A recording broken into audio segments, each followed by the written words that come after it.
Okay, doctors, I think we should start. Today it should be the final day of this lecture, that is biomolecules. If you will find any difficulty, then please tell me. Just finishing, after finishing the lipid, we will revise at one go, है ना?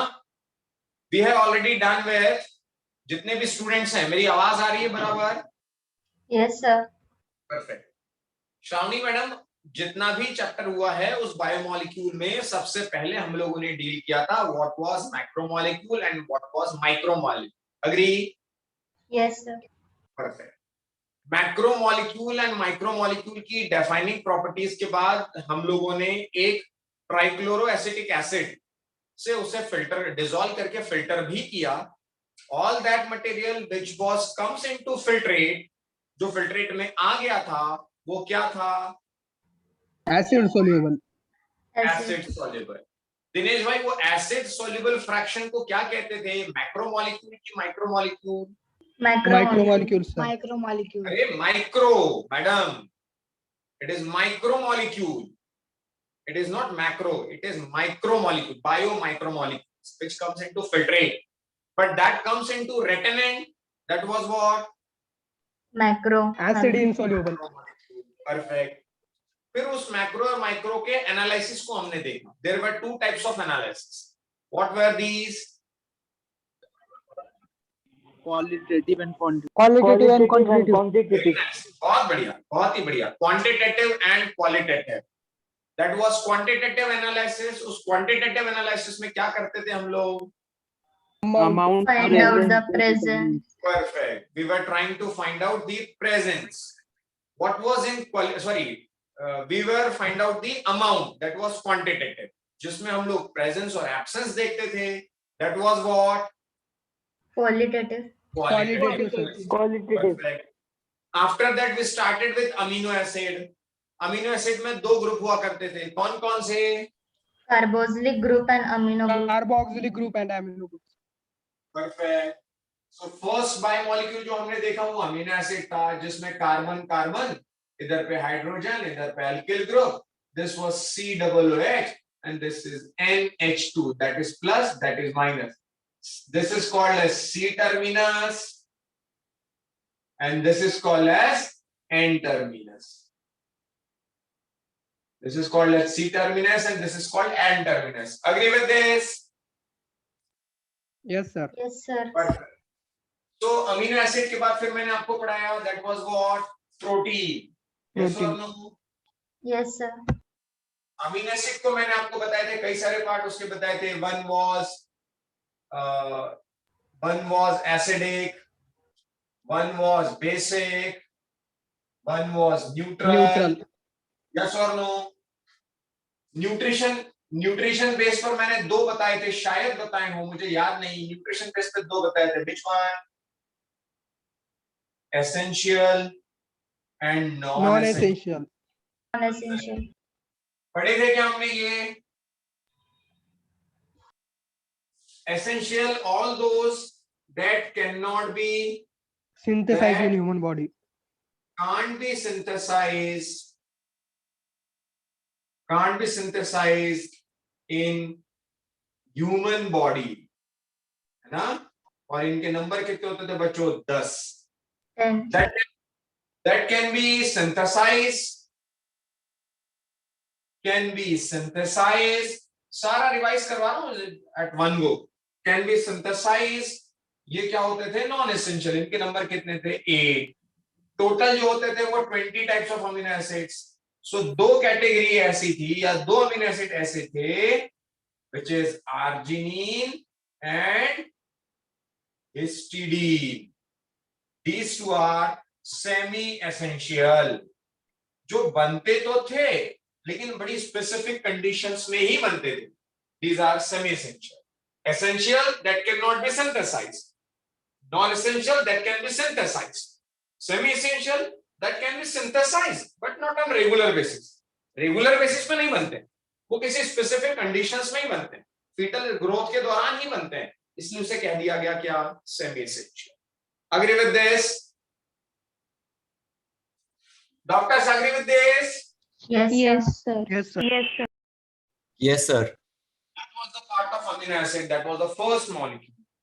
Second one we studied protein, जिसमें मैंने आपको N1C C1 peptide bond, N2C C2 peptide bond, N3C C3 peptide bond, N4C C4, like this. Am I right? Yes, sir. Yes, sir. This bond is what? Peptide bond. Peptide bond. यहाँ से कौन सा molecule निकलता था? Water molecule. H2. H2O. इसीलिए इस process को क्या कहते थे? Dehydration synthesis. Dehydration synthesis synthesis. or condensation reaction. Perfect. और कंडेंसेशन, बहुत बढ़िया. ऐसे इंटरेक्शन करते रहो बच्चों. Condensation reaction, perfect. उसके बाद मैंने ये भी बताया था कि इस चेन का नाम क्या होगा? Primary. Tetrapeptide. Tetrapeptide. Tetrapeptide. Why tetra? 4 amino acids are 4 amino acids. But actually peptide bonds are how many? 3. 3. तो नंबर ऑफ पेप्टाइड बॉन्ड से डिसाइड नहीं कर रहे हैं हम डिसाइड कर रहे हैं number of amino acid residues. Agree? Yes, Yes, sir. sir. Yes, sir. Yes, sir. It was primary structure and straight line structure. Secondary structure was alpha helix. याद आया? Yes, sir. Yes, sir. Yes, Yes, sir. sir. This was plus, this was minus. Alpha helix and Beta And- plated. Beta plated. perfect. बहुत ही बढ़िया. ऐसे interaction करते रहो तो बच्चों पढ़ाने में मजा आता है, तो सो जाते.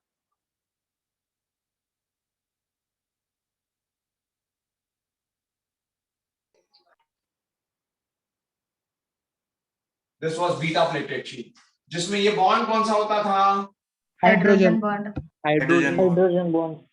ये होता था alpha helix and this one is Beta plated. Beta plated. Beta plated. इसके बाद टर्शियरी स्ट्रक्चर तो अजीब सा था.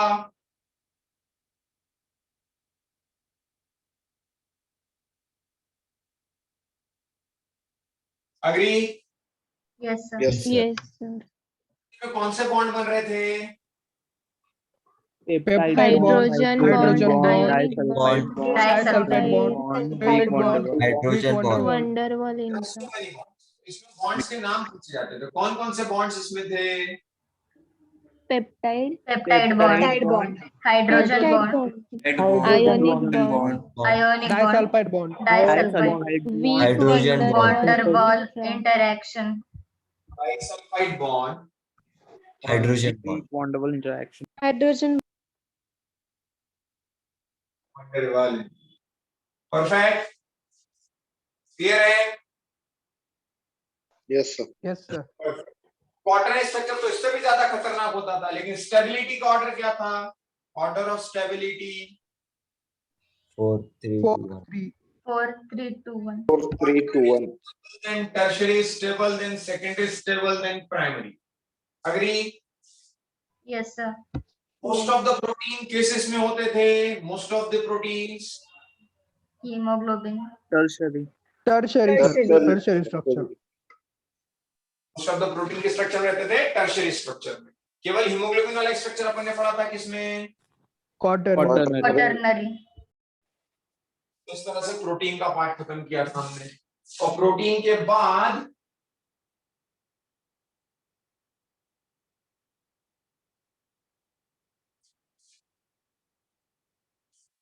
के बाद हमने देखा था शायद enzymes. Enzyme. Yes, sir. Yes, sir.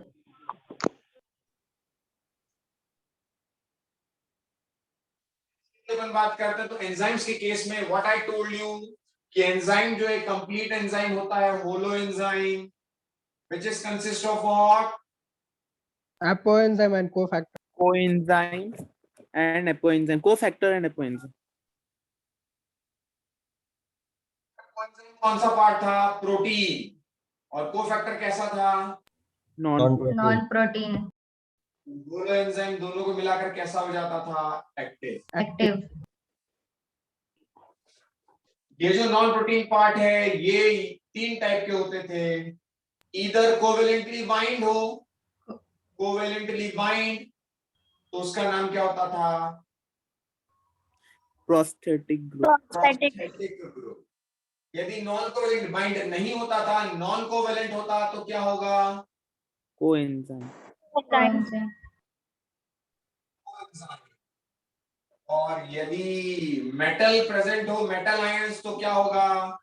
metal enzyme, Metal enzyme. हमने एंजाइम की कहानी देखी थी यार, याद आ रहा है सबके? नहीं आ रहा है? आ रहा है yes sir, Yes. I hope I need not to share, but ठीक है, मैं शेयर करके तो रख देता हूं, that is not an issue, but that is already been done. मुझे सिर्फ लिपिड तक लाने के लिए आपको थोड़ा सा पूरा चैप्टर में क्विक रिव्यू ले रहा हूं, सो दैट आप कंफर्टेबल हो जाए उसमें। चलिए आगे बढ़ते हैं। इसको नोट करने का भी जरूरत नहीं है, सब पढ़ा हुआ है हम लोगों ने। एंजाइम के केस में हमने पढ़े थे factors affecting enzyme activity, am I right? yes sir, Which were those factors? Anyone can tell me what were those factors? Sir, pH, pH, temperature, pH, Gas, temperature, temperature, concentration of enzyme, enzyme, concentrate, substrate, concentration of concentrate, substrate, and inhibitors, substrate concentration and inhibitors. One was pH, one was temperature, one was concentration of enzyme, one was concentration of substrate, and one was inhibitors. Agree? yes sir, Yes, sir. yes sir, yes sir, Perfect. pH का Concept graph cognition orient- था। Yes or no? Yes, sir. Yes or no? Yes, sir. X axis पर pH था, Y axis पर velocity थी, और optimum pH उसका concept हुआ करता था, क्योंकि उस पर भी मैक्स Maximum. टेम्परेचर की कहानी भी टेम्परेचर की कहानी भी कुछ इसी तरह थी। इधर पे टेम्परेचर था, इधर पे वेलोसिटी थी, टेम्परेचर भी एक ऑप्टिमम पर मैक्स हो रहा था, that was V max. Enzyme concentration के केस में याद आ रहे हैं ग्राफ की नहीं? आ रहा है sir, V मैक्स, इधर पे enzyme concentration,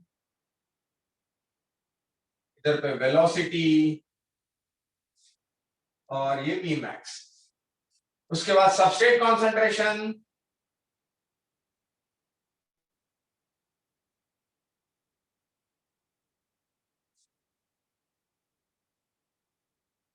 what was this value? Half. Km.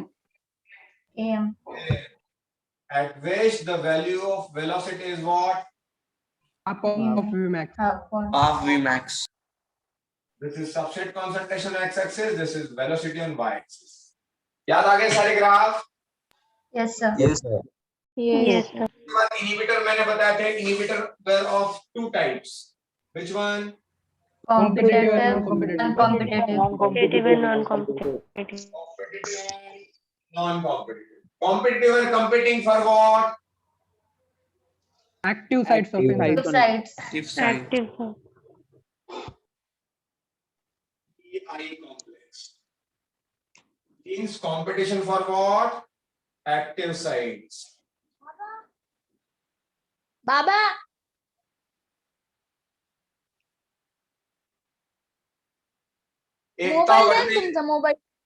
Ekta Vadnere, please keep quiet. Otherwise, I'll remove you, Ekta. Okay. Competition for active sites. Non-competing were doing what?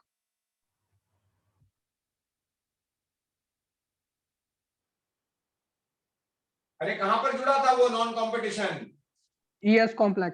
at enzyme substrate complex, EX complex. Yes complex पर जुड़ा था ना, इसलिए तो उसने क्या किया था? Not competing for active active sites, sites, It's At active site. Active sites. और इसकी सबसे बड़ी कैरेक्टर क्या होती थी? Molecular analogue, similar to what? Substrate. Molecular lock to substrate, substrate जैसा दिखता था इसलिए एंजाइम कंफ्यूज हो जाता। Understood? Yes, sir. Understood? Yes, sir. Yes, sir. Yes, sir. Yes, sir. दिल मैं शेयर कर रहा हूं, that is not needed at all, but मैं सिर्फ शेयर करके इसलिए रख रहा हूं ताकि आपको कभी कोई कंफ्यूजन आए तो आप उसमें देख सको। हालांकि वीडियो भी देख सकते हो आप, समस्या नहीं है। तो थोड़ा सा फास्ट अपन ले रहे हैं क्योंकि ये हुआ वाला part. Agree? Yes, sir. Yes, sir. Yes, sir. Yes, sir. Anyone new candidate? Yes, sir. Who is there? Sheetal Pawar. शीतल पवार।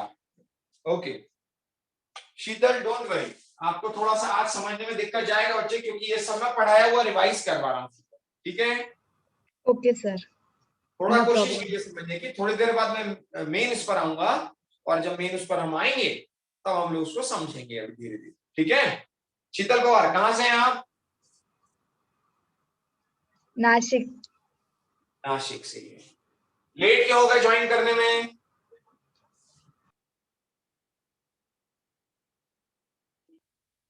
चलिए कोई बात नहीं, लेट हुए या जहां भी हुए, देर आए दुरुस्त आए। न्यूक्लिक एसिड बताया, उसके बाद न्यूक्लिक एसिड को केमिकली क्या कहते हैं? Polynucleotide. Polynucleotide. शीतल, ये इनके आंसर्स देख रही हैं आप? शीतल, Yes, sir. ये जो बच्चे आंसर दे रहे हैं सिर्फ इसलिए दे रहे हैं बेटा क्योंकि इन्होंने पढ़ा हुआ है ना, तो परेशान नहीं हो जाना एकदम से। अपन पढ़ेंगे तो हम भी आंसर देंगे, लेकिन हमें ऐसे आंसर चाहिए बस। Agree? Yes, sir. Okay, no problem. Polynucleotide, poly means what? Many. Many units. Nucleotide. Units of nucleotide. Nucleotide is composed of Nucleoside. Nucleoside and phosphoric phosphoric acid. Nucleoside is consist of pentose sugar and Pentose nitrogen. sugar. Trojan base.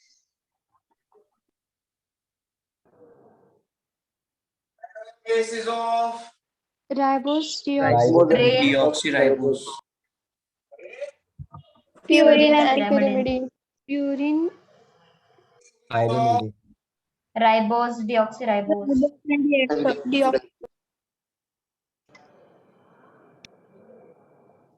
how many types? Adenine and Adenine, guanine. Guanine. Pyrimidine, Cytosine, thymine, and cytosine, uracil. thymine and uracil. Ribose second position पर hydroxyl group या नहीं? होता है sir. होता है। Yes, sir. Ribose है तो hydroxyl और नहीं है तो H. Hydrogen. hydrogen. Rest will be same. HOH, HOH, H, CH2OH. Same. HOH, HH, HOH, H, CH2OH. ठीक बनाया? Yes, sir. Yes, sir.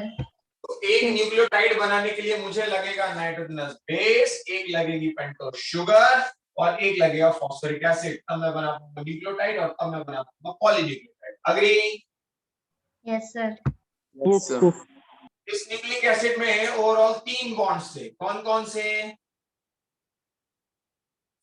Phosphodiester bond, hydrogen bond, hydrogen bond, and glycosidic bond. Phosphodiester bond and an glycosidic bond. Glycosidic And bond. glycoside. Shinde साहब बताएंगे hydrogen bond किसके बीच में? between two nitrogen bases. Between two nitrogen bases. Between two bases. फॉस्फोडाइस्टर किसके बीच में? Between Two nucleotides. Between two nucleotides. Nucleotides. An glycosidic किसमें? between base Between and base and sugar. sugar. Base and sugar. Between base and sugar. Understood? Yes, sir. Yes, sir. Answer दीजिए। यदि मैंने आपसे कहा कि A 15% है तो क्या कोई मुझे G बता सकता है? इंस्टेंट 35. परफेक्ट। कौन बोला? Ayan. कौन बोला? Ayan. Ayan, very nice Ayan, बहुत बढ़िया। यदि अयान मैंने आपसे कहा कि A 10%, so what will be G? 40%. 40%. 40%. यदि मैंने आपसे कहा A 5%, तो क्या आप मुझे प्यूरिन बता सकते हैं? 50%. परफेक्ट 50. परफेक्ट। यानी सही जा रहे हो, मतलब आप समझ में आपको आ ही गया होगा। मैंने तो बस क्रॉस चेक करने के लिए आप लोगों से पूछा था। I hope Ayan this question you understood very well. Yes, sir. Perfect perfect. इसका भी इमेज मैं शेयर कर दूं और आगे बढ़े हम लोग। इसके बाद क्या पढ़ा था? Carbohydrates, sir. Carbohydrates. Carbohydrate.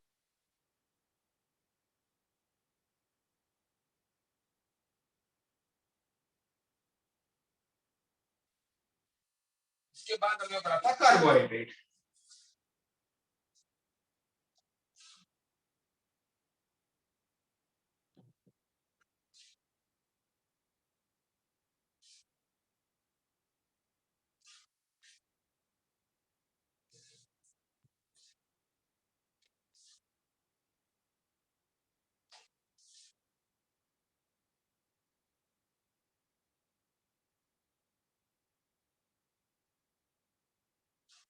Carbohydrate simple, इसकी डेफिनेशन हमने क्या लिखी थी? Hydrates of Carbon. Carbon. Perfect. इसके क्लासिफिकेशन हमने दो पार्ट में बनाए थे। One was chemical, Chemical base and structural base. Structure base. Structure. Chemical में हमने लिखा था कौन कौन से? Monosaccharide and Monosaccharide, Monosaccharide, oligosaccharide, polysaccharides. polysaccharide. दोनों की हमने दो शुगर देखी थी, कौन कौन सी? simple Aldose, aldose aldose and aldose. ketones. Aldose and ketones. Aldose में कौन सा ग्रुप होता था? Aldehyde. pH. Aldehyde. Ketone. कौन सा होता था? Ketone. This is what? Ketone. Ketone. This is what? Aldehyde. Okay. फिर पॉलीसेकेराइड में हमने तो इसमें तो होते थे लैक्टोज, फ्रुक्टोज, ये सब होता था, लैक्टोज और माल्टोज, ये सब। पॉलीसेकेराइड दो टाइप के देखे थे, कौन कौन से? Homopolysaccharide, Homopolysaccharides and heteropolysaccharide, and conjugated compounds. वो जो एक ही टाइप के यूनिट से बने होंगे वो होमो, सेम यूनिट्स। और ये क्या किसका बना होगा? Sir. Different monosaccharides. Different. Sir, फिर DNA किसमें आएगा? पेंटोस। डीएनए किसमें आएगा? Monosaccharide. Monosaccharide. Monosaccharide sir, thank में ग्लूकोज, मतलब हेक्सोस, पेंटोस, टेट्रोस, वो सब इसमें आता है। ओके, चलिए। स्ट्रक्चरल में मैंने दो तीन चीजें बताई थी। एक बताया था इपीमर, याद आ रहा है क्या? Yes, sir. Yes, sir. Yes, sir. Anomers. Anomer and beta. Isomer. D and L isomer. D and L isomer. Capital D and capital L. दूसरे की कैसी होती हैं? Mirror image. Mirror images. एक बी और एक स्मॉल एल। ये कैसे होते हैं? Clockwise and anti-clockwise. Clockwise and anti-clockwise. Vertical. Perfect. इपीमर मैंने दो बताए थे, कौन कौन से? C2 and C4। एग्जांपल बताएगा कोई? C2, what were the C2 इपीमर्स? अरे Mannose and glucose. Mannose and glucose. Glucose and mannose. और C4 mannose and No, glucose and galactose. Glucose, sir. Yes, glucose and galactose. glucose, galactose. And galactose. क्या फर्क होता था C2 और C4 में? इपीमर और anomer में क्या फर्क है? What is the difference between इपीमर and anomer? अरे एनोमर में केवल चेंज किस पर होता था? C1 C1 position, sir. Even. और इसमें किसी भी एक पोजीशन पे, चाहे वो सेकंड हो चाहे fourth. Agree? Yes, sir. Yes, Yes, sir. sir. Yes. आज आज हमें, चलो ये भी मैं कर देता हूं, इसकी भी इमेज शेयर कर देता हूं, एंड फिर हम लोग आज शुरू करते हैं बच्चों लिपिड।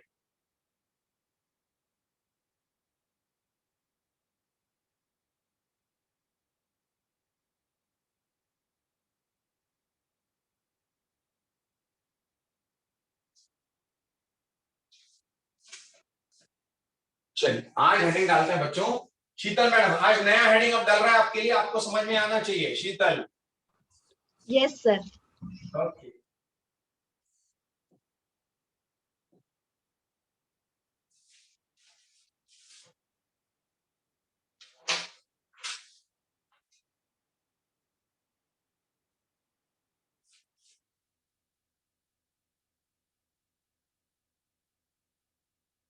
लिपिड, पहले कुछ स्टेटमेंट्स लिखवाऊंगा एनसीईआरटी से, एंड देन उसके बाद हम लोग टेबल बनाएंगे। Perfect. Yes, sir. Yes. Yes, sir. Open the NCERT.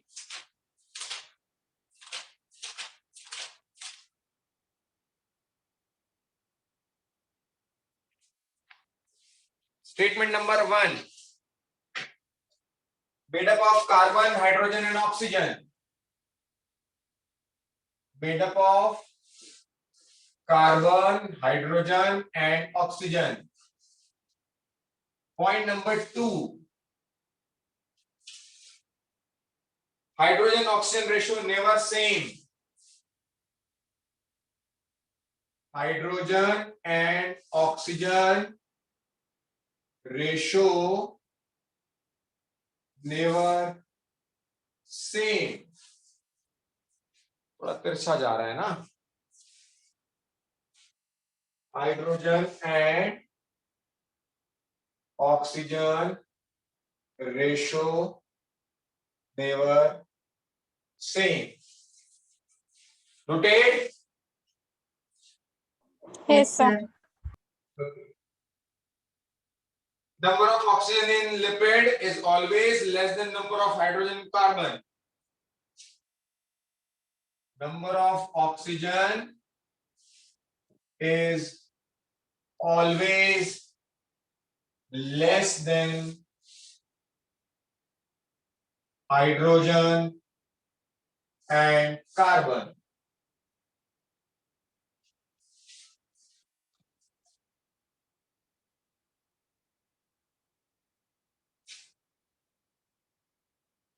Lipids are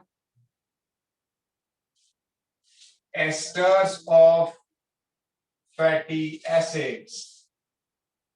ester मतलब एक एस्टरिफिकेशन की प्रोसेस होती है केमिकली भी देखें तो फैटी एसिड जो उसकी मोनोमर यूनिट है, फैटी एसिड के जब एस्टरिफिकेशन होता है तो बनता है lipid. Okay,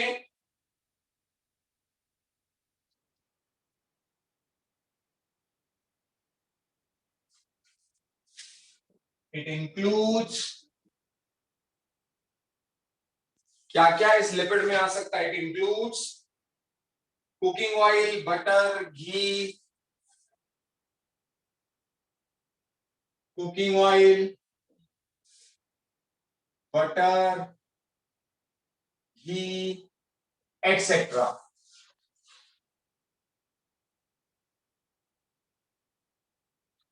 Point number 5, insoluble in water, insoluble in water, but soluble in organic solvent. पानी में नहीं डिसॉल्व होगा, जाहिर सी बात है, तेल वेल बटर घी सब पानी में तो डिसॉल्व होगा नहीं, ये ऑर्गेनिक सॉल्वेंट में डिसॉल्व होगा, सोल्यूबलाइज होगा।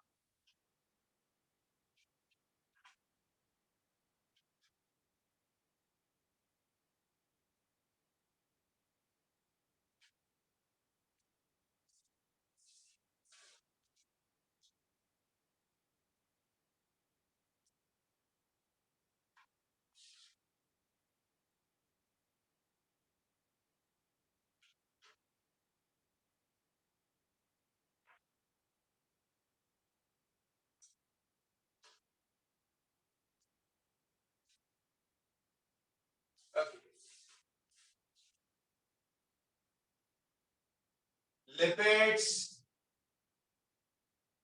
simply maybe simply lipids, sorry, lipids could be simple fatty acids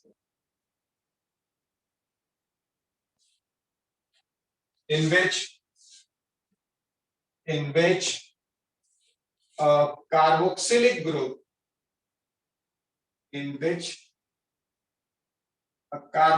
group visibility is clear.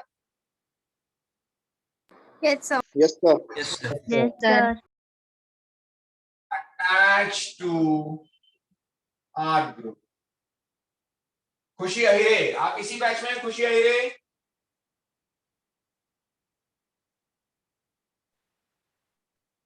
खुशी अहिरे, MA3 बैच में हूँ सर। खुशी अहिरे MA3 में इसी में है ना? Yes sir, yes. ठीक है, इस अटैच टू आर ग्रुप। अब आर ग्रुप जो है वो आर ग्रुप में भी R group can be methyl, ethyl, methyl मतलब CH3, इथाइल मतलब C2H5,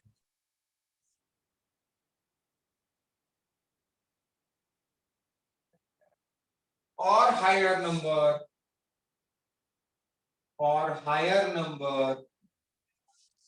आर ग्रुप जो जुड़ रहा है वो मिथाइल हो सकता है, इथाइल हो सकता है, और हायर नंबर हो सकता है। But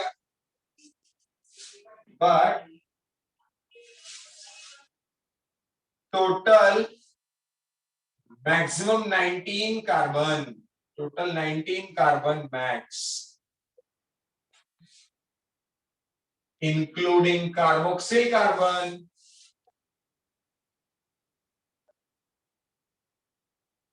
it can be 20। बात को समझिएगा, इस स्टेटमेंट को थोड़ा समझना पड़ेगा। नोट कर लीजिए, फिर लिखवा नोट कर लीजिए पहले।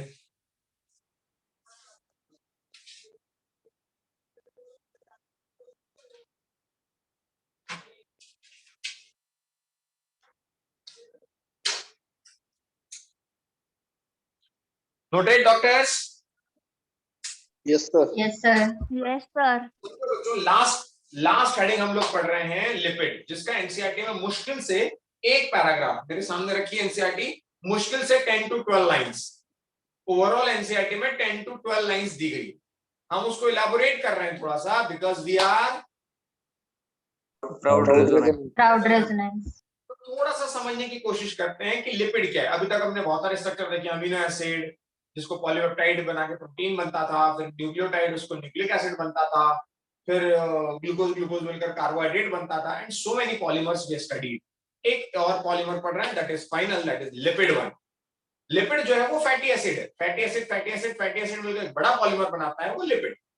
और बहुत बड़ा बनता नहीं, क्योंकि लिपिड का मॉलिक्यूलर वेट कितना है? 800 Daltons। परफेक्ट, नोट करके अपन ने लिख दिया MW is equals to less then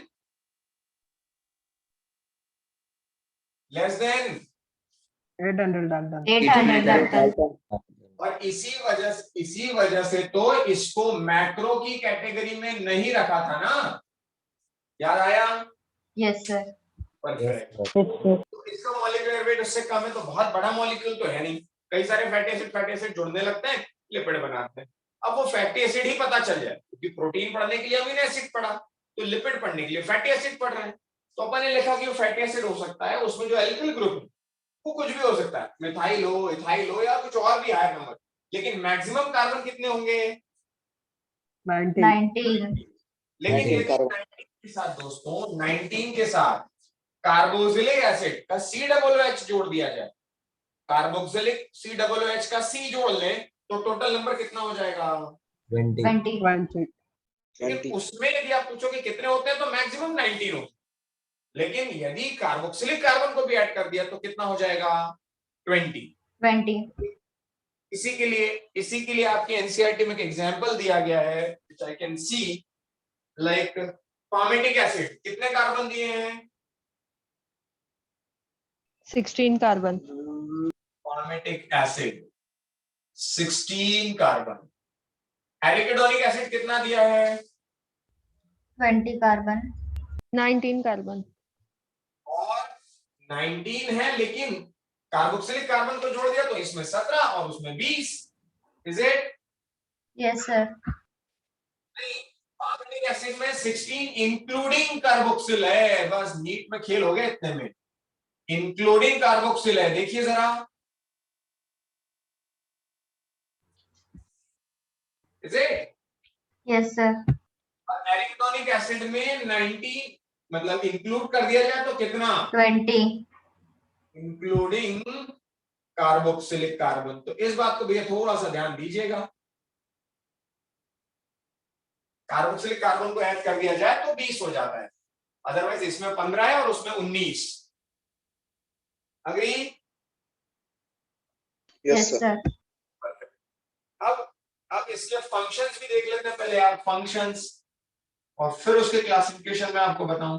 lipid का कोई फंक्शन आपको याद आ रहा हो तो बताओ, anyone? They are water insoluble. अरे भाई कितना बढ़िया मैंने बताया था। बॉडी का फ्यूल क्या है? What is our body fuel? Lipid, proteins and carbohydrates. Proteins. LPC. Mummy के किचन का fuel LPG. LPG. LPG. LPC. तो सबसे बड़ा तो क्या हो गया? एनर्जी सोर्स हो गया ना। यस और नो? Yes, sir. दूसरा भैया एनर्जी रिजर्वायर भी तो है।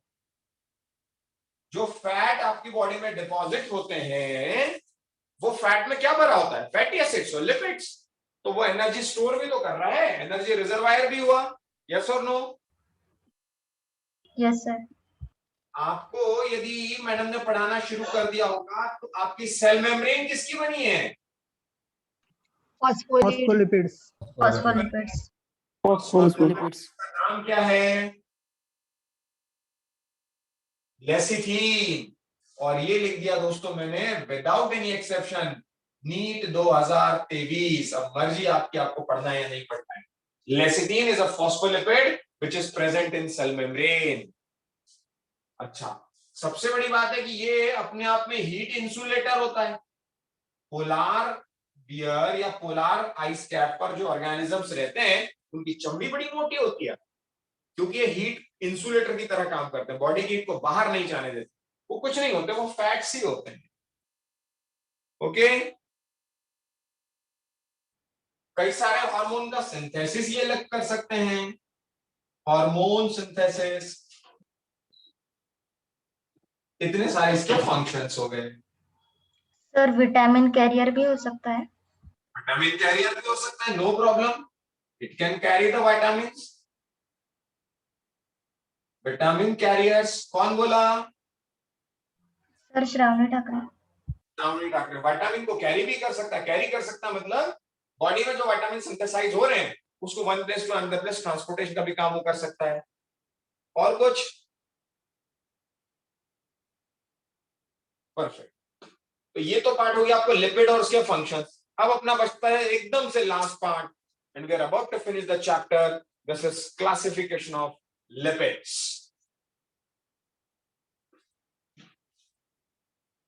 क्योंकि एनसीईआरटी में भी इसको जोर नहीं दिया है और सवाल भी नहीं आते नीट में, क्योंकि बहुत ज्यादा जितना अपन ने लिख लिया that is more than sufficient.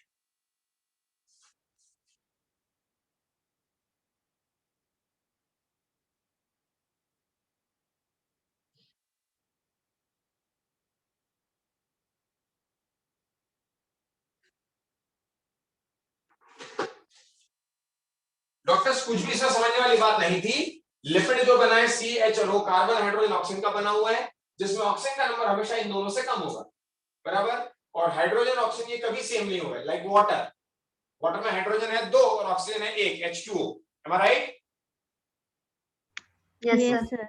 ये जो है एस्टर्स ऑफ फैटी एसिड हो सकते हैं, जिसमें वाटर मॉलिक्यूल रिलीज होता है, वो कुकिंग ऑयल हो सकता है, बटर हो सकता है, घी हो सकता है, जो वाटर में इनसॉल्युबल है, ऑर्गेनिक में सॉल्युबल है, वो सिंपली फैटी एसिड हो सकता है जिसमें आर ग्रुप, वो आर ग्रुप कुछ भी हो सकता है, लेकिन मैक्सिमम कितना होगा 19। पामिटिक एसिड मिला तो 15+1, एरिथ्रोनिक मिला तो 19+1।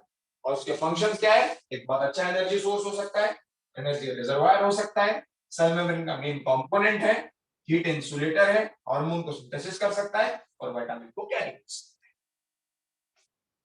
शीतल madam understood. Harshvardhan, is there any doubt? Harshvardhan, Yes, sir. Yes, yes, sir. बोलिए। Sir, lipids, esters are generally formed when an and carboxylic acid reacts with an organic alcohol. So, is there no importance of alcohol in lipids? नहीं, actually क्या होता है, carboxylic group जो होता है COOH जो होता है, एस्टरिफिकेशन बिल्कुल ठीक कहा जब आपने उससे अल्कोहलिक ग्रुप मिलेगा। अल्कोहलिक ग्रुप का इसमें कुछ नहीं है लिपिड में फंक्शन, लेकिन आप जब भी देखेंगे ये एसिड, जब भी आप देखेंगे तो इसके लास्ट में नॉमेनक्लेचर जब आप पढ़ेंगे तो अल्कोहलिक ग्रुप की वजह से इसमें एक स्पेसिफिक नेम आएगा ओल। ओल जब भी नॉमेनक्लेचर आप पढ़ेंगे, है ना, तो एसिटॉल या अल्कोहल, मतलब जब भी ओएल वर्ड इसमें आता है सफिक्स के तौर पर तभी होता है। वैसे अल्कोहल का इसमें कोई सिग्निफिकेंस नहीं है, क्योंकि ये अल्कोहल पार्ट होता तो फिर एसिड नहीं हो पाता, बेस हो जाता। Doctor Mowadikar, Yes, sir. I understood. Thank you, sir. ये रिएक्ट हो गया इसलिए ये एसिड बना है, that's it. Okay, Yes, sir. Finally heading डालेंगे क्लासिफिकेशन ऑफ लिपिड्स।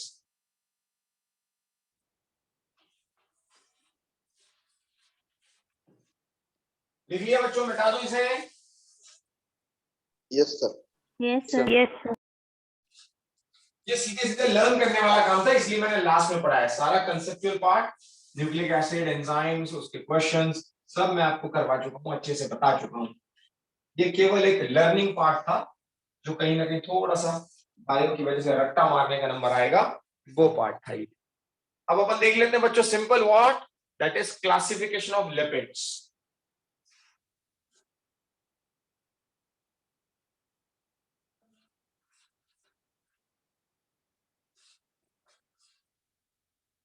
हेडिंग डालिए लिपिड्स, उसका classification. Simple lipids, compound lipids और derived lipids. Simple lipids, compound lipids and derived lipids.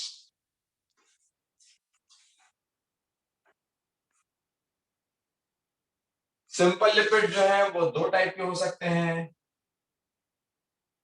Fats, मतलब सिंपल फैट्स यदि हो जाए तो वो काम हो जाएगा, या हो सकते हैं ऑयल्स, या होते हैं कुछ वेक्सेस। परफेक्ट। जो फैट्स एंड ऑयल्स हैं, इसमें बेसिकली जो storage material that is triglycerides.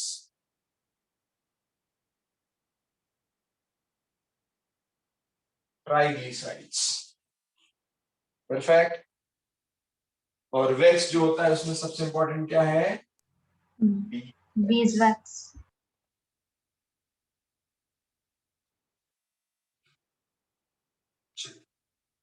Compound lipid की बात करते हैं तो कंपाउंड लिपिड में बहुत सारे हो सकते हैं, फॉस्फोलिपिड है, ग्लाइकोलिपिड है, लिपोप्रोटीन्स हैं। Phospholipids,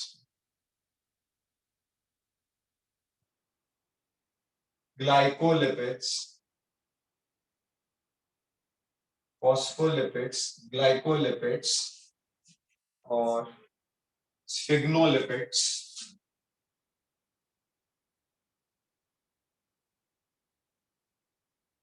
etcetera. फॉस्फोलिपिड की बात करते हो तो एक सबसे इंपॉर्टेंट एग्जांपल लेसिटिन। लेसिटिन।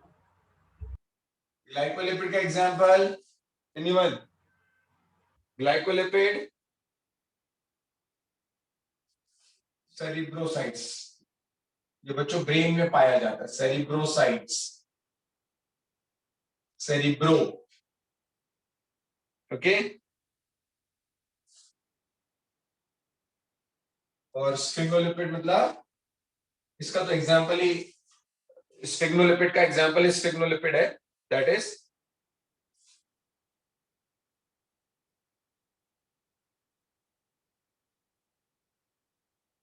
गिवन स्फिंगोमाइली।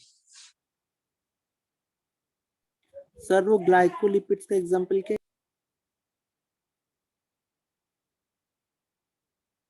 एरिथ्रोसाइट्स सब ब्रेन का पार्ट है, ब्रेन में पाए जाते हैं सब।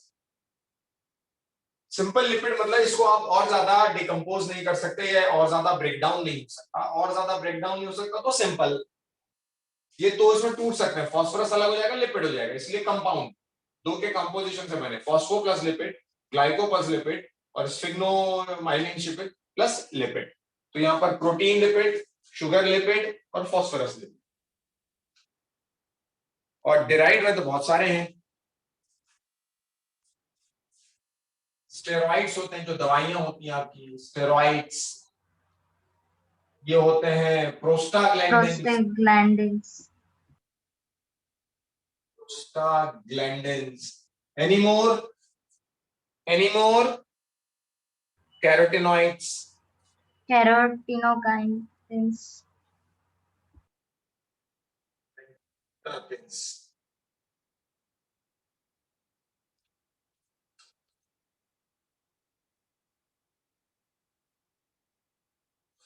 सिंपल फैटी एसिड्स की बात करते हो, जो इसका कॉम्पोजिशन है, तो यहां पर मैंने लिख दिया fatty acids.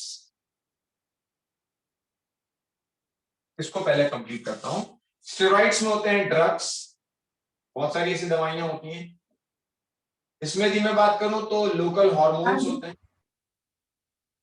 Is beyond mute, इसमें पिगमेंट्स होते हैं।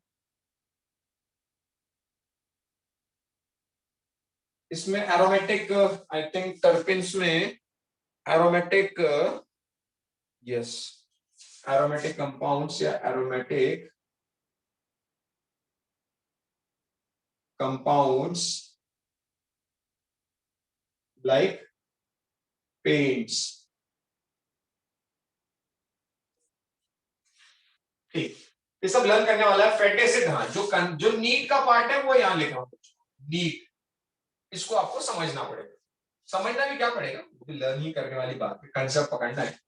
एक होता है सैचुरेटेड फैटी एसिड और एक होता है अनसैचुरेटेड। अनसैचुरेटेड। क्या लगता है कौन सा रूम टेम्परेचर पर ऑयली रहेगा या कौन सा जम जाएगा? Unsaturated. अनसैचुरेटेड। Unsaturated. इसके पास है double Double bond. More than one bond. Double bond, carbon carbon double bond एक से ज्यादा होते हैं ना, और एक से ज्यादा होने की वजह से इसका मेल्टिंग टेम्परेचर लो है, therefore low TM, that is melting temperature.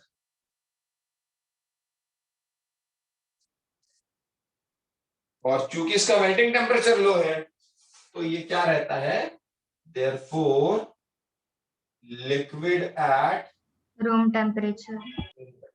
जमता ही नहीं ना, क्योंकि मेल्ट जब देखो तब वो मेल्ट हो जाता है, वो लिक्विड ही रहता है रूम टेम्परेचर पर। जनरली उसमें कौन आता है, oils, cooking oil, cooking oils. जबकि इसमें क्या है, सिंगल बॉन्ड। सैचुरेटेड है, do not have carbon carbon double bond, do not have carbon carbon double bond, therefore Higher melting temperature. PM, therefore Solid at room temperature. Room temperature. और इसमें example क्या आएगा, coconut oil. Coconut oil, जो कहना समझ लिया। Agree, simple है, कैसा क्वेश्चन इसमें लर्न करना है। एनसीईआरटी तो इतना भी नहीं दिया बच्चों, अपन ने तो लिख भी दिया, काफी लिख दिया, इतने की तो जरूरत ही नहीं थी।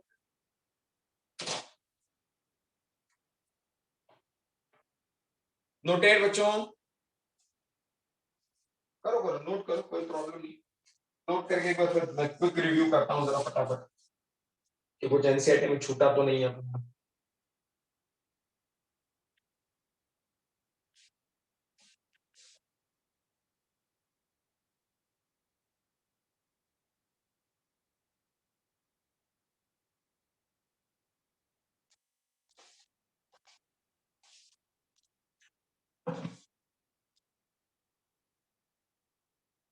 Noted, doctors?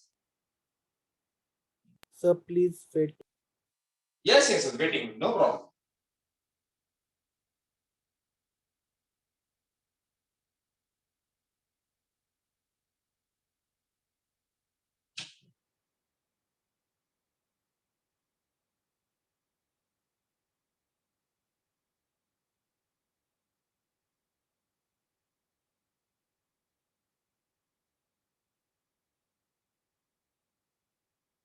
मधुरा, समृद्धि, आमिर, आदित्य, खुशी, अनुराधा, अयान, समझ में आया?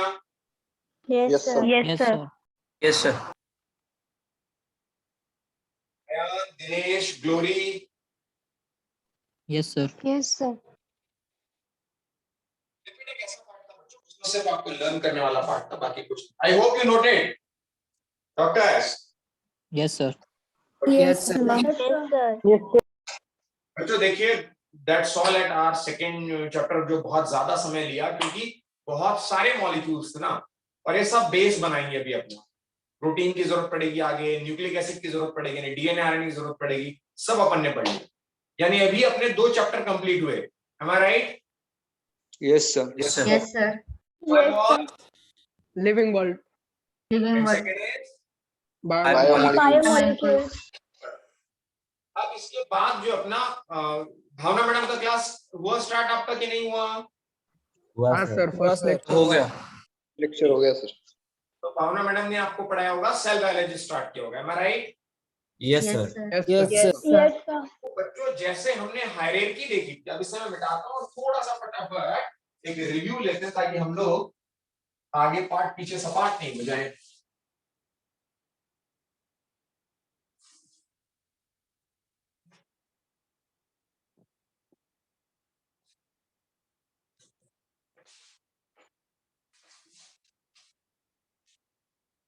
मैंने हायरार्की आपको बताई थी, तो मैंने आपसे कहा था सब bottom most unit is what?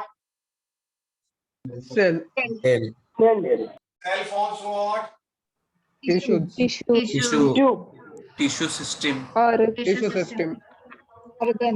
Organ. Organ system. Organ system. Organism.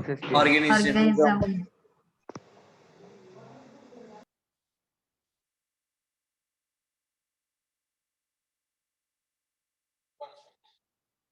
Cell किससे बनी थी? Compounds. Compound. Complex. ये किससे बने थे? Atoms, molecules. Molecule. Atom. Atoms. And what of they form of? Electron, Elements. proton, neutron. Protons and neutrons. Proton. This was the hierarchy of what?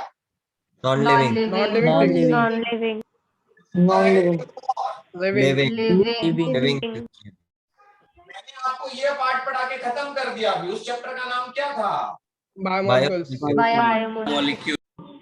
This part is done. That part we are dealing in which subject?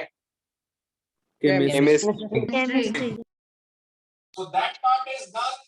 क्योंकि those molecules which are forming a life, which are making a life, is known as what? Biomolecules. When Bhavna madam started what? Cytology. Cytology. Perfect. इनकी study कहलाती है what? Histology. Histology. इस पूरे की study कहलाती है Physiology. Physiology. अब मैं आपका शुरू करने वाला हूँ क्या? Physiology. थोड़ा सा मिस करूंगा उसमें हिस्टोलॉजी को डेफिनेटली, लेकिन इतना भी नहीं। हाँ, एनिमल टिश्यू पहले पढ़ाया जाना जरूरी है। हिस्टोलॉजी एक बार क्लियर हो जाए तो पूरा फिजियोलॉजी और अच्छे से क्लियर होता है, दैट आई एग्री। बट कैसा है, इसका हिस्टोलॉजी का मॉड्यूल भी अभी बहुत लेट आता है। और last year, before last year, histology का कुछ पार्ट ओमिट कर दिया गया था, नीट से हटा दिया गया था, कोविड के सिचुएशन में भी इसे हटा दिया गया था। तो instead of wasting our time, दो नया सीखने में कुछ वेस्ट नहीं होता, बट ठीक है, उसको अननेसेसरी बीच में डालने के बजाय पहले हम उस पर फोकस करते हैं जो हमें इंपॉर्टेंट है। आने वाला वो पार्ट क्या है? फिजियोलॉजी। क्योंकि दोस्तों आपको ये पता होना चाहिए, मैंने कल ही एक इमेज डाली एक एग्जाम की। कौन सा एग्जाम? KVPY KVPY, किशोर वैज्ञानिक प्रोत्साहन योजना। बट यकीन मानिए KVPY अभी बहुत ज्यादा फोकस करने की जरूरत नहीं, क्योंकि अभी जैसे तैसे हमने चलना शुरू किया है और हमें समझ में आ रहा है कि पढ़ना कैसे है, हमें कैसे कोप अप करना है, अभी उसके लिए समय है।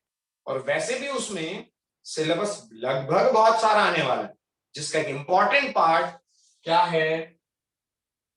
फिजियोलॉजी।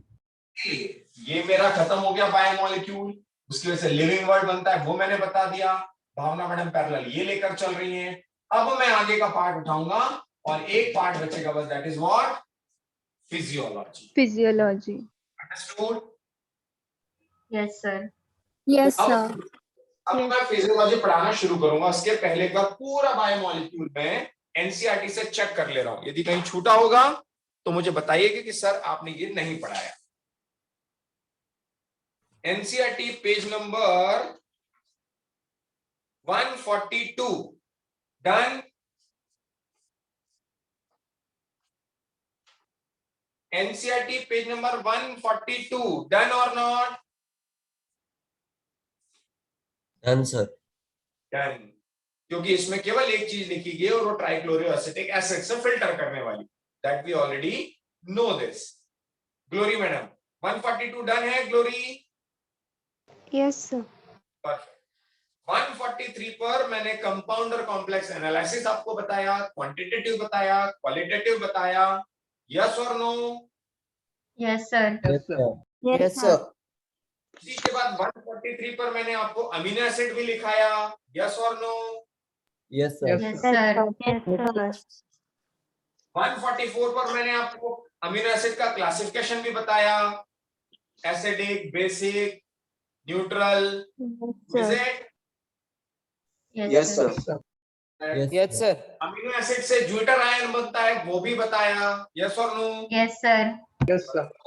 Yes sir. 144 पर लिपिड है, आज मैंने पढ़ा के खत्म किया। यस और no? Yes sir. Yes sir. Yes. 144 पर ही लास्ट पैराग्राफ में न्यूक्लियोसाइड और न्यूक्लियोटाइड लिखा है। We have done with this. Yes और no? Yes sir. Yes yes sir. Sir. Metabolites. हाँ बोलो। Sir metabolites. अरे अभी नहीं आए ना भैया, अभी तो पेज नंबर 145 पर है ना हम लोग। अरे 145 पर चल रहे हैं ना अभी, शिंदे साहब। हाँ सर, पर वो रहेगा है। हाँ आ रहे हैं पर दिस पोर्शन में हमने ये सारे स्ट्रक्चर देखे थे, न्यूक्लियोसाइड, न्यूक्लियोटाइड। यस और no? Yes sir. Yes sir. बाकी को कुछ देखने की जरूरत ही नहीं थी। 146 पर है topic primary and secondary metabolites, right? Yes sir. Yes perfect. Yes sir. डालिए हेडिंग प्राइमरी मेटाबोलाइट्स, हेडिंग डालिए प्राइमरी मेटाबोलाइट्स।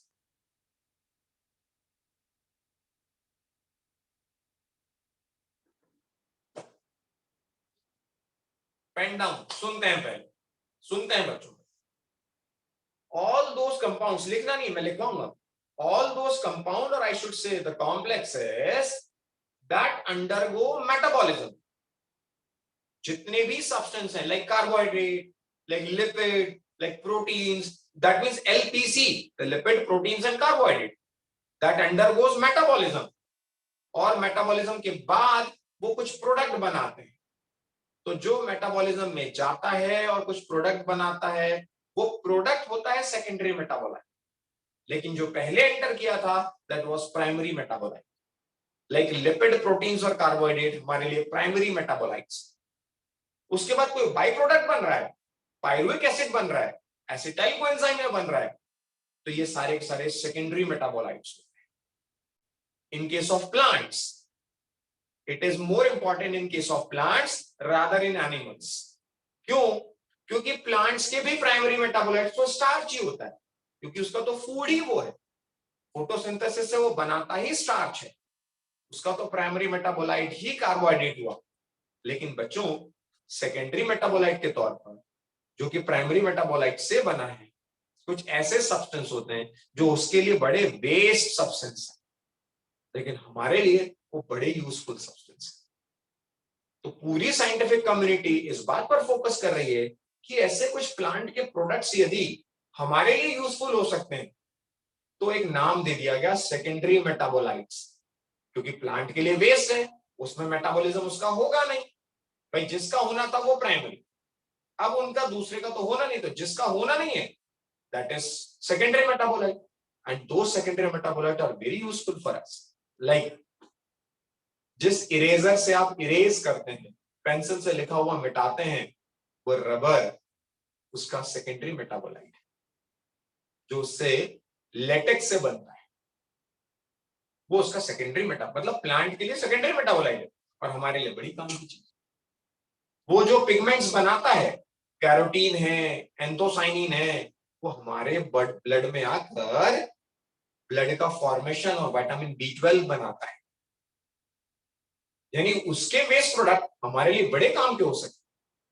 ऐसा यदि मैं कहूं तो लेमन ग्रास ऑयल उसके लिए वेस्ट है। लेमन ग्रास ऑयल हमारे इसमें वो कई ड्रग्स में काम आता है, कई उससे दवाइयां बनाई जाती।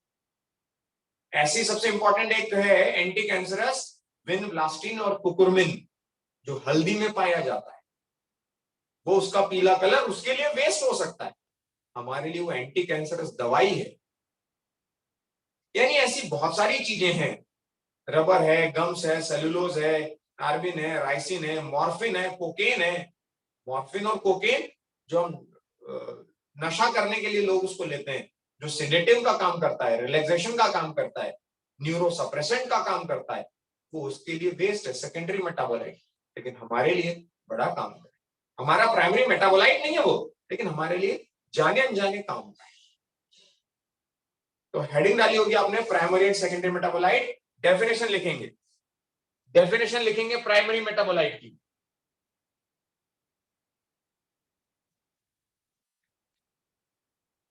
Primary metabolites are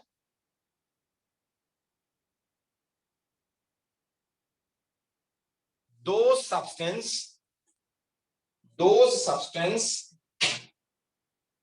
that undergoes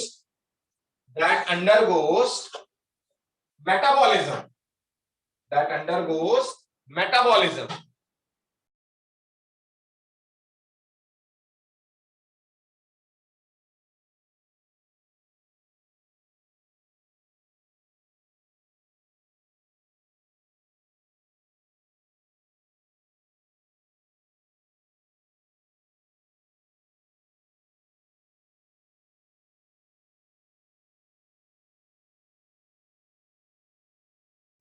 just minute बच्चों, सेंटेंस लिखा आपने, सेंटेंस क्या लिखा? पढ़िए कोई एक, जयेश। Primary, हाँ पढ़ो पढ़ो, बोलो। Sir, can you please repeat it? Sentence statement पढ़ो, क्या लिखा? Glory. Primary metabolites. those substance that undergoes metabolism. and are very much important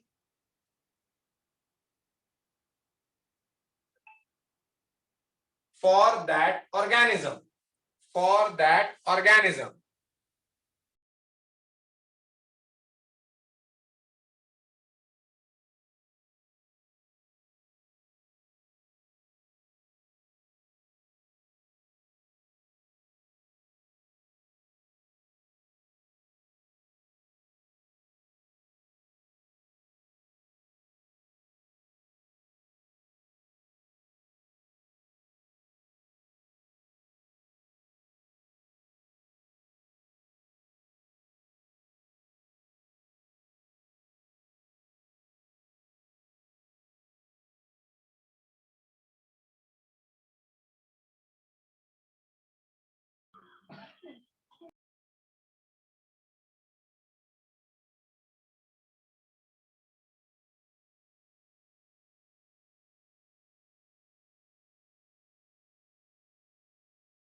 just minute बच्चों.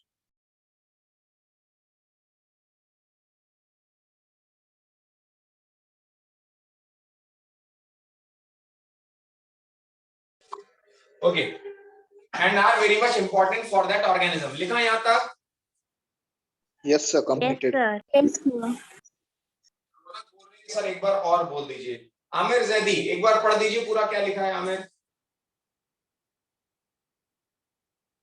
Primary metabolites are those substances that undergoes metabolism and are very much important for that organism.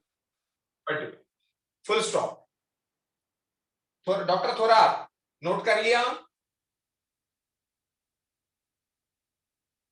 Yes sir. Perfect. Full stop लगा के continue करें. The primary metabolites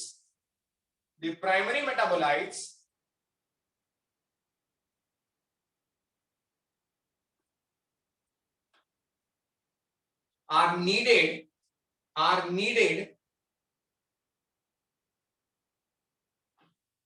to maintain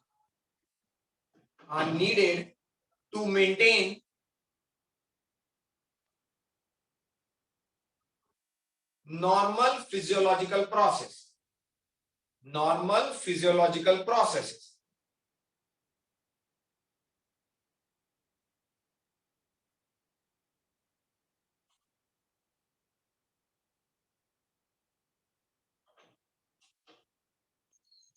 Noted? Anuradha, noted?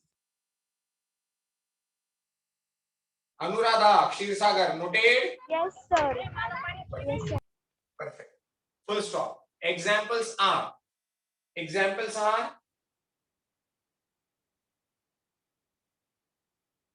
LPC. That means what? Lipid, proteins and carbohydrates. Lipid, protein, carbohydrate. Carbohydrate. That's all. Heading डालेंगे secondary metabolites.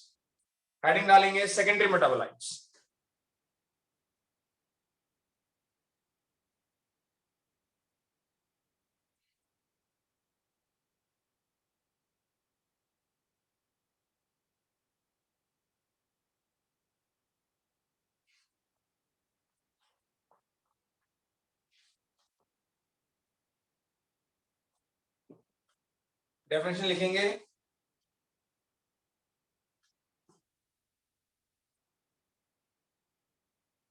The product of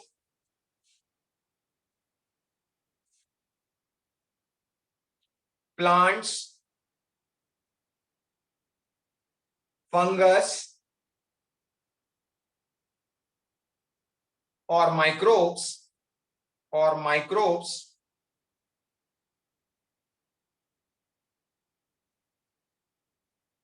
which are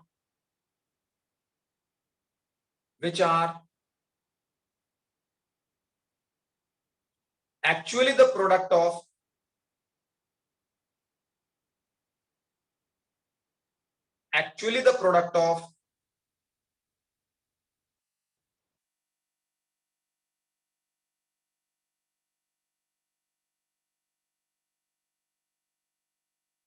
body metabolism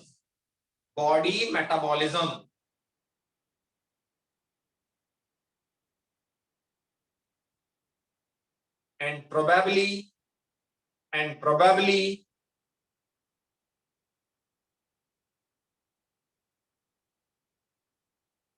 not useful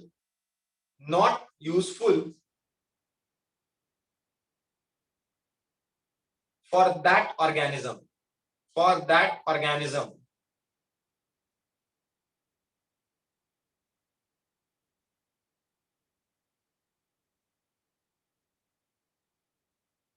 Is called secondary metabolites.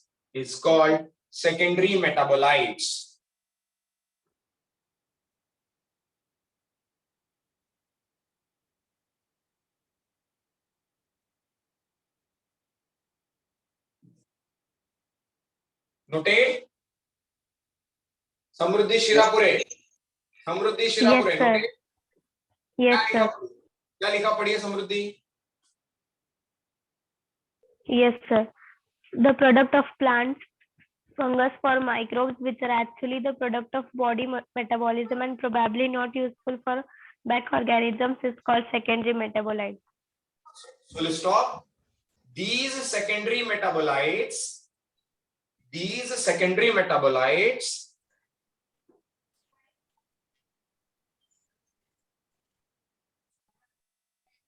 may be useful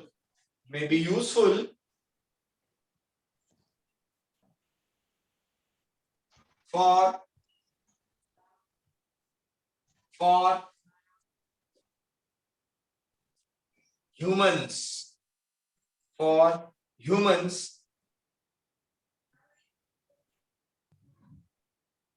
or their welfare,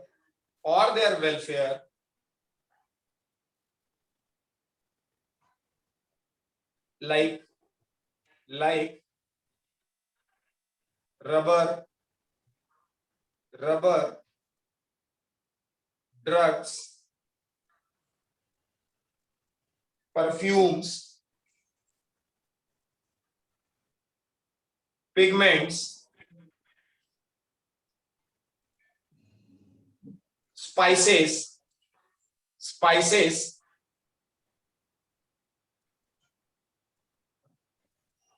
etc.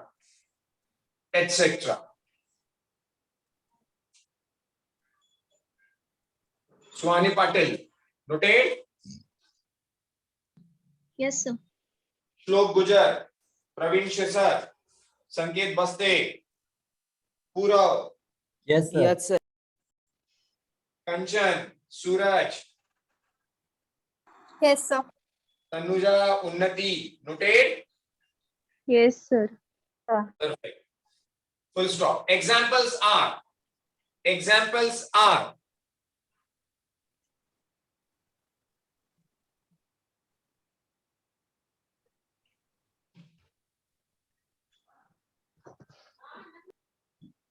be on mute.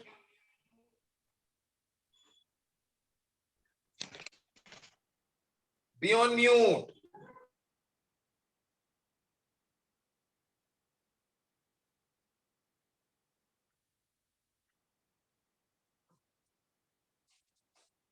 Examples are, take the screenshot or you can see in, I think, your NCRTs.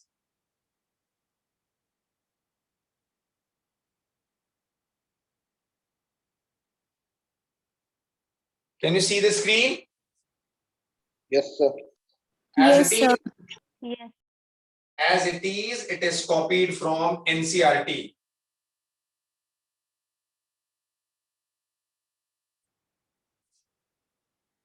जिसके पास NCERT नहीं हो अभी screenshot ले ले, और जिसके पास NCERT हो वो उसमें से नोट कर ले. पिगमेंट के तौर पर carotenoid we can use, anthocyanin we can use, alkaloids में morphine, codeine we can use, terpenes में मोनोटर्पेन्स, डाइटर्पेन्स, एसेंशियल्स ऑयल्स में लेमन ग्रास ऑयल, टॉक्सिन्स देखें तो एब्रीन, राइसिन, लेक्टिन में देखें तो कॉन्केवेलिन ए. you need to learn, that's it. लैक्टेंस में, sorry drugs में विनब्लास्टीन, कर्कुमिन हल्दी वाला, और पॉलीमेरिक सब्सटेंस में rubber, gum, cellulose etcetera.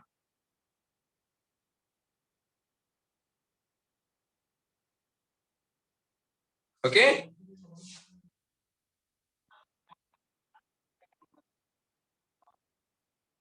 perfect.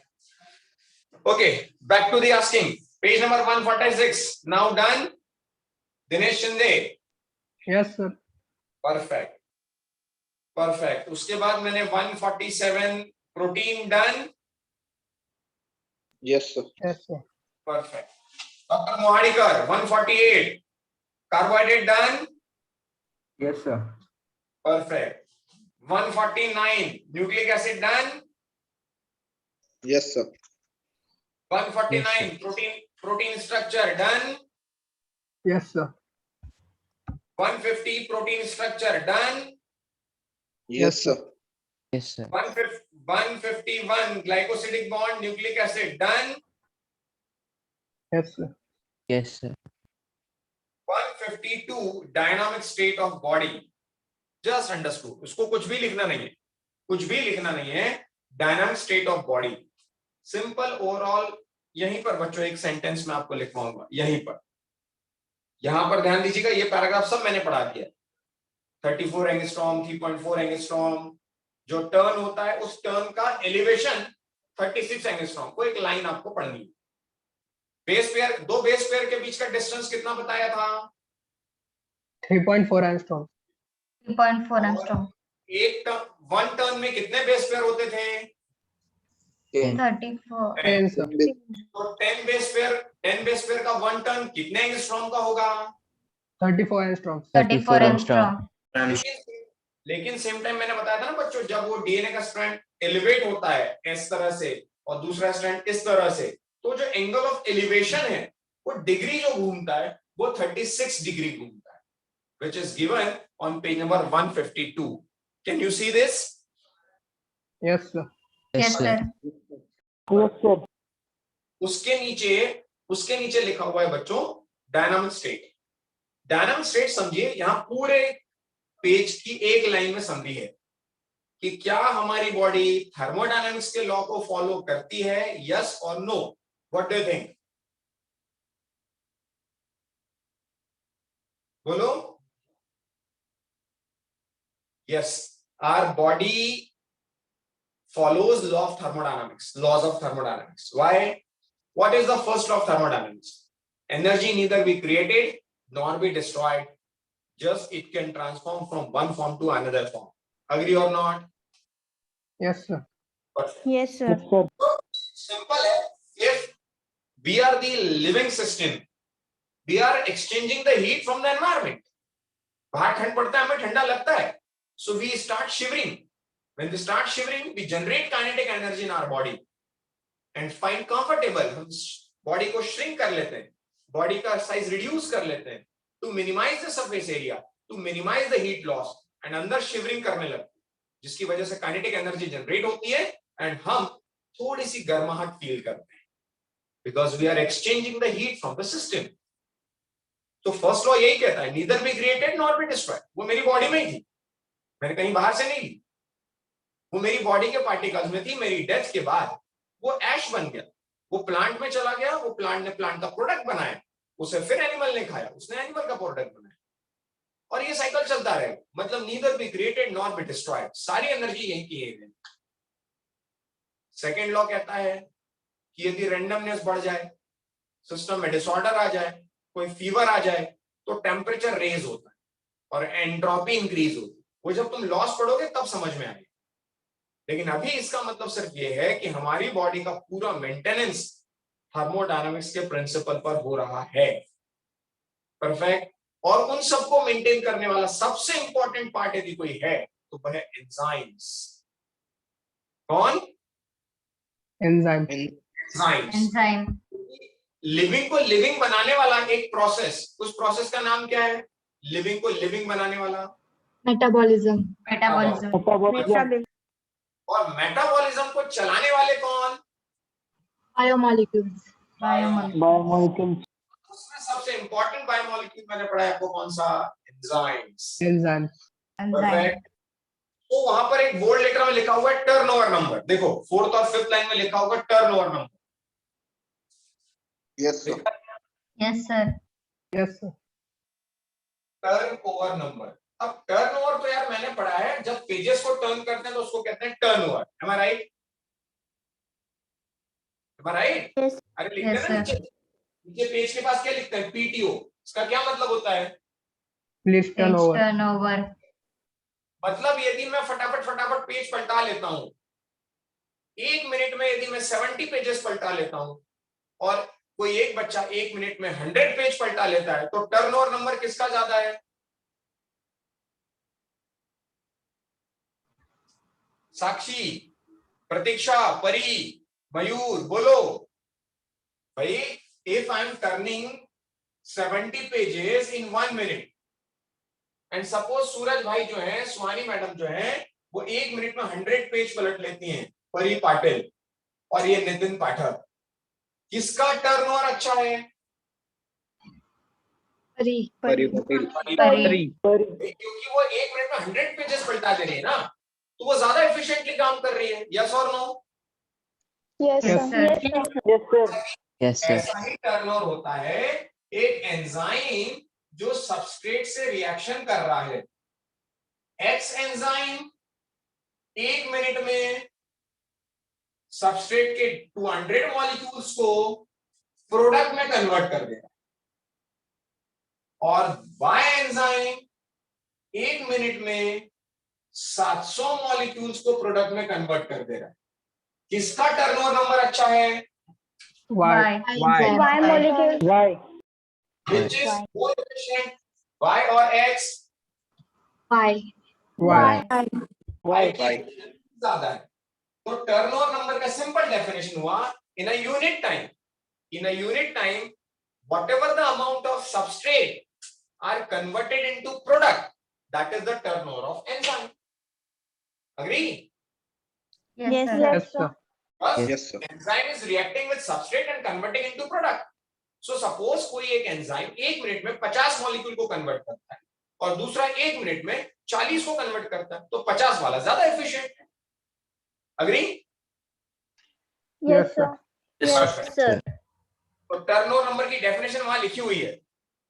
जैसे टर्नओवर की डेफिनेशन आपको मिलेगी, बोल्ड लेटर में टर्नओवर लिखा हुआ है, वहां सेंटेंस लिख दीजिए टर्नओवर, लिखिए definition. In a unit time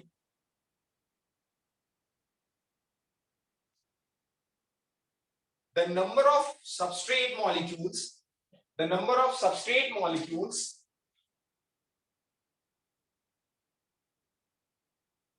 that are converted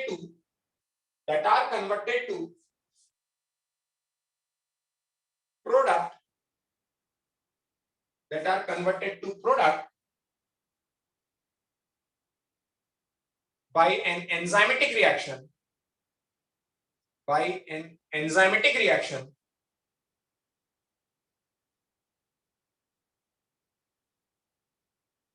is called enzyme turnover number.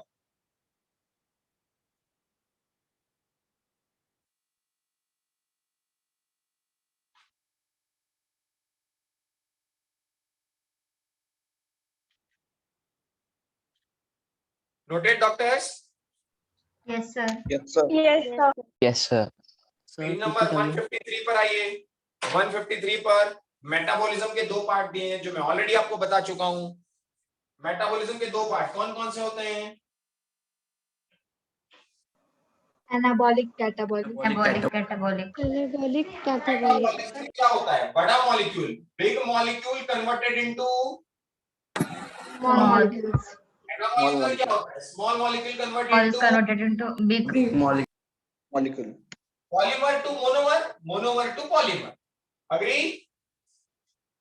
Yes, sir. Yes. और फिर लास्ट में लिविंग स्टेट का स्टेटमेंट दिया है बच्चों उसी पेज पर, non equilibrium steady state to be able to perform non equilibrium. हम लोग कभी इक्विलिब्रियम में हमारी बॉडी नहीं रह सकती ना। इक्विलिब्रियम में रहना मतलब ना हम हीट एक्सचेंज करें, ना एनवायरनमेंट हमसे ले, ना हम एनवायरनमेंट से ले। क्या ये पॉसिबल है कभी? No, sir. Our body state cannot be in equilibrium. हमारी बॉडी स्टेट कभी इक्विलिब्रियम में नहीं रह सकती, बट हाँ स्टेडी स्टेट में रह सकती। स्टेडी स्टेट मतलब our body physiological functions at normal pace. सब नॉर्मल रफ्तार से अपने काम कर रहे हैं। Heart, kidney, eyes, stomach, pancreas, liver steady state से काम कर रहे हैं, but they are not in equilibrium. Equilibrium मतलब थर्मोडायनामिक्स के accordingly you system and environment are not exchanging the heat, but that is not possible. इसीलिए केवल वो बोल्ड लेटर स्टेटमेंट याद रखना है, living state is a non equilibrium but steady state, that's it. Simple statement मैंने बोला, we are never been equilibrium. Equilibrium में तभी हो सकते हैं जब बॉडी डेड बॉडी हो जाए। जब बॉडी डेड बॉडी हो जाए तो इक्विलिब्रियम में आ जाएगी, ना वो हीट एक्सचेंज करेगी सिस्टम से, ना सिस्टम से लेगी, ना सिस्टम को देगी। बट अभी तो हम ले भी रहे हैं और सिस्टम को दे भी रहे हैं। So we are in non equilibrium but in steady state. Steady मतलब in a maintained pace we are working with our physiological system. Agree? That was not at Yes, all sir. Yes, sir. not needed, but still मैंने बता दिया. 154 enzyme done. Yes, sir. Yes, sir. 155 enzyme done. Yes, sir. 156 enzyme done. Yes. Yes, sir. 157 factors affecting enzyme activity done. Yes, sir. Yes, sir. 158 inhibitors. Yes, sir. Done. Yes, sir. Perfect. 158 classification. 158 Yes, sir. classification. Done. Done. Perfect. 159 cofactors, coenzyme, holoenzyme done. Yes, sir. And that's all. The chapter is done. Agree दोस्तों? Yes, sir. Yes. Yes. तो next इसमें ready रहिएगा. एक भी lecture miss करना अब जानलेवा हो सकता है. और शीतल मैडम अपने जितने भी दोस्त और सहेलियां हैं सबको बोल दो ये शुरू होने के पहले ही ज्वाइन कर लें, क्योंकि फिजियोलॉजी एक बार रफ्तार पकड़ी तो फिर एक भी फिजियोलॉजी का छूटना पूरा जीवन से आनंद खत्म कर देगा. Doctor Pawar, understood? Yes, sir.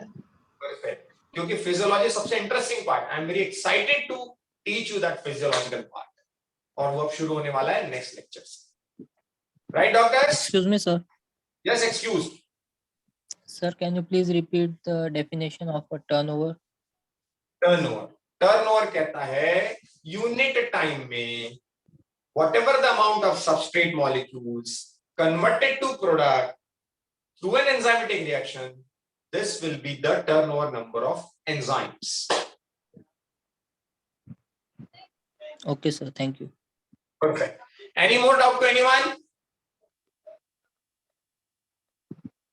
No, sir. No, All sir. the best. See you in the very next class with the human physiology. All the best.